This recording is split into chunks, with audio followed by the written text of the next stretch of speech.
Hey guys, today I'm going to be converting an Orruk brute into an Ork Weirdboy. I'm going to be using the Beastgrave warband Morgoks krushas for the brute. First off, I'm going to take the arm with the weapon on it off the body so it's easier to work with.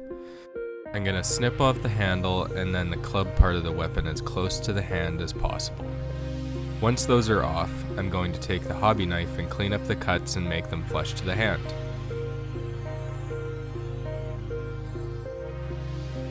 For the staff, I'm going to take 2.5mm polystyrene rod. To measure how much I need, I'll put it up against the body of the Orruk, then cut it off just above the head.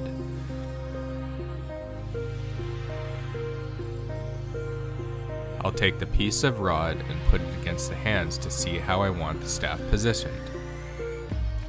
Then I'll take the rod and cut off the top piece. I'll do the same thing with the bottom piece and cut it off.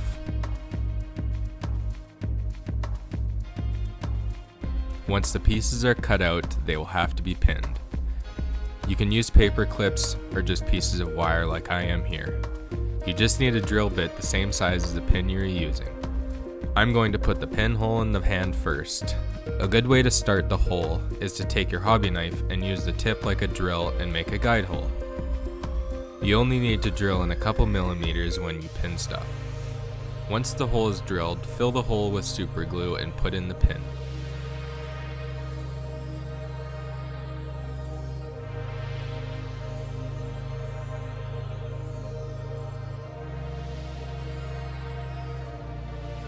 Once the glue is dry, cut the pin off a couple millimeters out with wire snips. You don't want to use your sprue snips because you will dull them and ruin them. As soon as you cut the pin off, you can drill the pin hole in the staff. With this piece, you need to be careful because if you don't drill right in the center, then you could drill through the side of it. Once the hole is drilled, you should put it on the pin to see how it lines up with your hand. If it doesn't line up, you can trim the staff with your hobby knife, but if the pin is too long, you can also just trim that off a bit.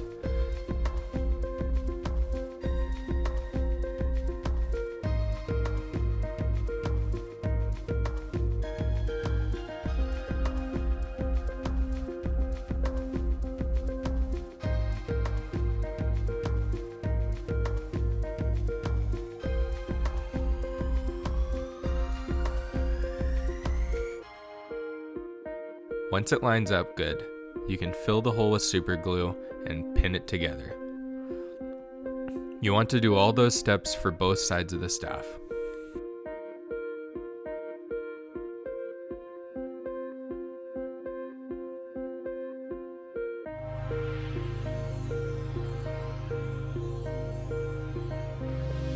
Once you have both sides of the staff pinned to the hands, I'm going to need some skulls for the top and bottom of the staff.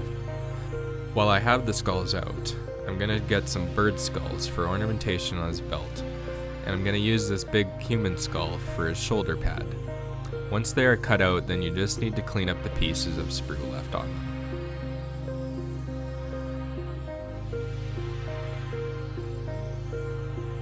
Before I glue the skulls onto the staff, I need to clean it up and make it look like a wood staff. There was a small gap between the staff and the hand, so I filled it with Vallejo's plastic putty and just cleaned the excess off with my fingernail.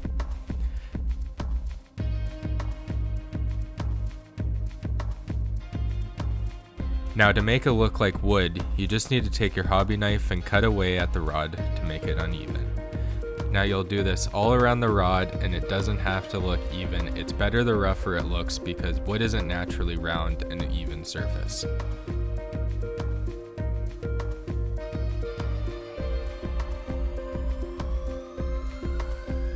Once the staff is done, then I'll take some plastic glue and glue the skulls on both sides of the staff. You don't have to worry about gaps when gluing the skulls on because I'll be using milliput to fill in the transition between the staff and skull.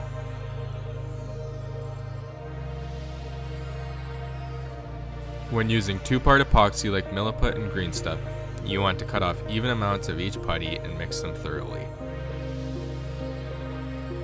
Once they are mixed, take a little piece and roll it into a sausage. Now you want to wrap it around the junction between the skull and staff to make it look like a muddy clay.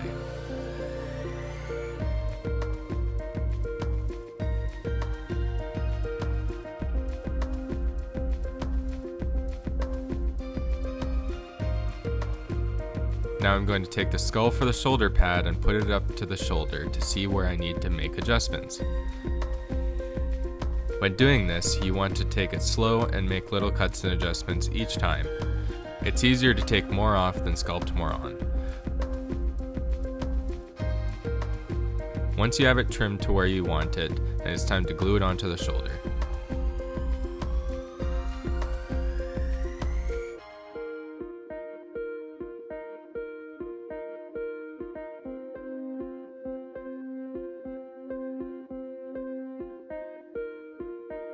For the bird skulls, I thought his backside was too boring and meh, so I decided to put both skulls on his belt.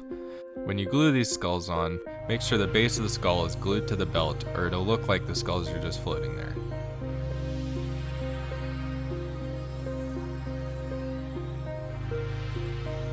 Now all that's left to do is paint the model. With Weirdboys costing $30 Canadian and the Morgoks Krushas kit is only $45, you could make 3 Weirdboys out of the kit. Or if you only want the one, then you can just kit bash knobs out of the other guys in the kit. Thank you for watching. Please like and subscribe. If you have any suggestions for future videos, then please leave a comment.